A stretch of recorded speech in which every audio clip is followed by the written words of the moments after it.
रूस और यूक्रेन के बीच जारी युद्ध में कई भारतीय छात्र यूक्रेन में फंसे हुए हैं। वहीं इस बीच कई छात्र ऐसे भी हैं जो अपने परिवार के पास पहुंच गए हैं। पंजाब के अलग अलग जिलों से यूक्रेन में मेडिकल की पढ़ाई करने पहुंचे छात्र भी अपने वतन लौट चुके हैं। घर लौटे छात्रों ने मीडिया के सामने यूक्रेन के मौजूदा हालात को भी बयां किया। देखिए स्पेशल रिपोर्ट।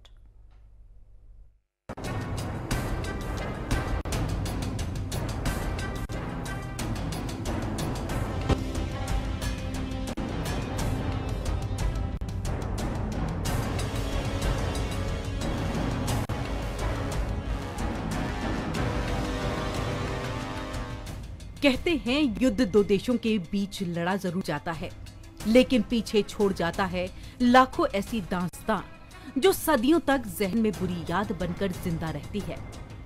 रूस और यूक्रेन के बीच जारी युद्ध में भी खौफ और बेबसी की ऐसी ही तस्वीरें सामने आ रही हैं, जो परेशान कर रही हैं, रुला रही हैं और युद्ध का अंजाम क्या होता है वो बता रही हैं।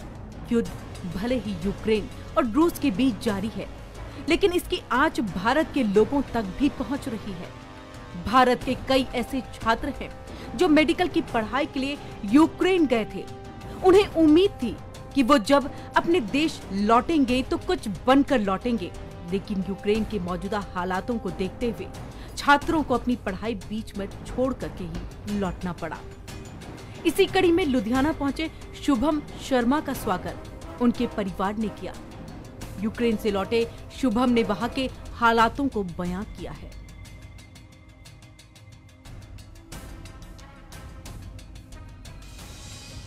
देखो जी, जंग ਦਾ माहौल सी पूरा एक तरह ਦਾ बहुत खतरनाक, बहुत ਬੱਚਿਆਂ ਦੇ ਮਾਈਂਡ 'ਚ ਟੈਨਸ਼ਨ ਸੀ ਕਿ ਅਸੀਂ ਇੱਥੋਂ ਦੀ ਕਿੱਦਾਂ ਨਿਕਲ ਪਾਵਾਂਗੇ।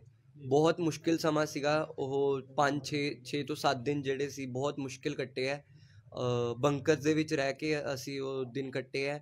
ਜਿੱਦਾਂ ਹੀ ਵਾਰ ਸਾਇਰਨ ਵੱਜਦਾ ਸੀ ਸਾਨੂੰ ਬੰਕਰ 'ਚ ਜਾਣਾ ਪੈਂਦਾ ਸੀ ਤੇ ਖਾਣਾ ਵਾਣਾ ਅਸੀਂ ਜਿਹੜਾ ਸੀ ਦਿਨ ਦਾ ਇੱਕ ਟਾਈਮ ਕਰਤਾ ਸੀ, ਕਿਉਂਕਿ ਜਿੱਦਾਂ ਕਿ ਵਾਰ ਦੀ ਸਿਚੁਏਸ਼ਨ ਹੈ, ਸਾਰੀ ਚੀਜ਼ਾਂ ਬੰਦ ਹੋ ਜਾਂਦੀਆਂ, ਸਾਰੇ ਸਟੋਰਸ ਬੰਦ ਹੋ ਜਾਂਦੇ ਹੈ।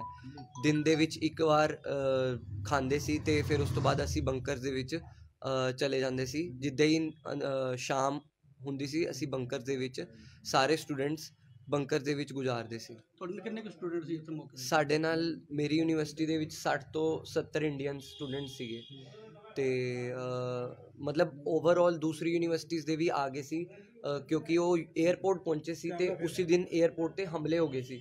ਫਿਰ ਇਸ ਕਰਕੇ ਉਹ ਗਿਣਤੀ ਜਿਹੜੀ ਆ ਉਹ ਕਾਊਂਟ ਜਿਹੜਾ ਹੈ ਉਹ 70-80 ਤੋਂ ਵੱਧ ਕੇ ਟੋਟਲ 200 ਦੇ ਆਸ-ਪਾਸ ਹੋ ਗਿਆ ਸੀ।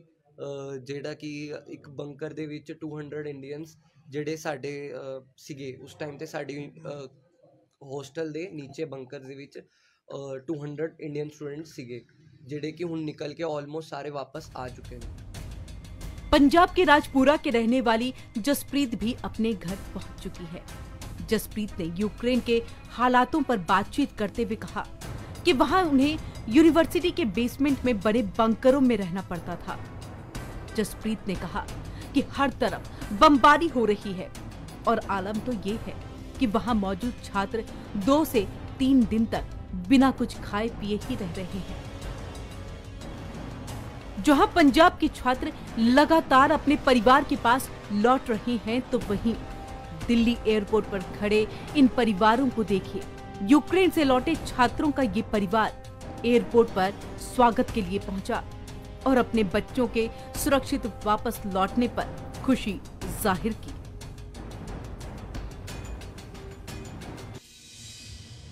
हम बहुत सही टाइम पे निकल आए। जैसे एकदम जिस दिन हम लोग वहाँ से निकले उसी दिन वहाँ हमने सुना कि अटैक हो गया। कब निकले आप? हम निकले थे फर्स्ट को अर्ली मॉर्निंग 6 o'clock। आप यूक्रेन में कौन सी मेन जगह पर थे? हम यूक्रेन में थे खार्किव में, हॉस्टल में 5 पर स्प्रिट्सा। हम कीव में थे एंड हमारी इवैक्यूएशन हुई थी 28 को। तो सबसे पहले हमारे लिए बस की गई थी एंड ट्रेन स्टेशन पे गए थे। वहाँ से हमारी लवीव के लिए ट्रेन गई थी एंड सब कुछ फ्री ऑफ कॉस्ट था। और फिर लवीव से हमें खुद बस लेनी थी पोलैंड बॉर्डर तक एंड वहाँ से पोलैंड एम्बेसी और ह्यूमैनिटेरियन वालों ने हमारे लिए फ्री में बस की टिल 2 होटल रूम जो हमारे लिए इंडियन एम्बेसी ने करा था। चरनीवत्सी शहर में थे, वहाँ पे सब नॉर्मल था, सेफर था क्योंकि वो वेस्ट साइड में था। और वहाँ पर क्या बंकरों में भी रखा गया है? तो नहीं, हमारे शहर में बिल्कुल नॉर्मल है। वहाँ पे दूसरे शहरों से आके लोग रह रहे हैं। हमारे हॉस्टल्स खाली कर दिए जहाँ पे दूसरे शहर के लोग आके रह रहे हैं। कीव से आ रहा था, रोमानिया बॉर्डर क्रॉस किया, उसके बाद सीधे दिल्ली आया हूँ। और सर मैम, रोमानिया बॉर्डर पे बच्चे फंसे हुए थे बहुत ज़्यादा, और अभी भी मेरे दोस्त वहाँ पे बहुत सारे रुके हुए हैं, इंतज़ार कर रहे हैं फ़्लाइट का, मगर उनको फ़्लाइट नहीं मिली। 3-4 दिन से वो रुके हुए हैं। अभी वहाँ पे खाना पीना भी ज़्यादा अच्छा नहीं है उनका, परेशान हो रहे हैं। वॉशरूम कुछ नहीं है वहाँ पे रोमानिया बॉर्डर पे। और बाकी सर जो बाकी बॉर्डर है, जैसे स्लोवाकिया हो गया, हंगरी हो गया, वहाँ पे थोड़ा बेटर है, मगर रोमानिया बॉर्डर पे कंडीशन सही नहीं है। वहाँ पे बच्चे बहुत स्ट्रगल कर रहे हैं, फैसिलिटीज़ कम है। तो मैं सरकार से यही रिक्वेस्ट करता हूँ, प्लीज़ जो बच्चे वहाँ रुके हुए हैं, मेरे दोस्त जो रुके हुए हैं, उनको भी निकाले, और साथ में जो मेरे साथ में हैं उनको भी ज़रूर निकाले, क्योंकि बहुत से बच्चे अभी भी कीव में फंसे पड़े हैं। रूस और यूक्रेन के बीच जारी जंग में भारत सरकार लगातार छात्रों को वहां से निकालने की कोशिश कर रही है।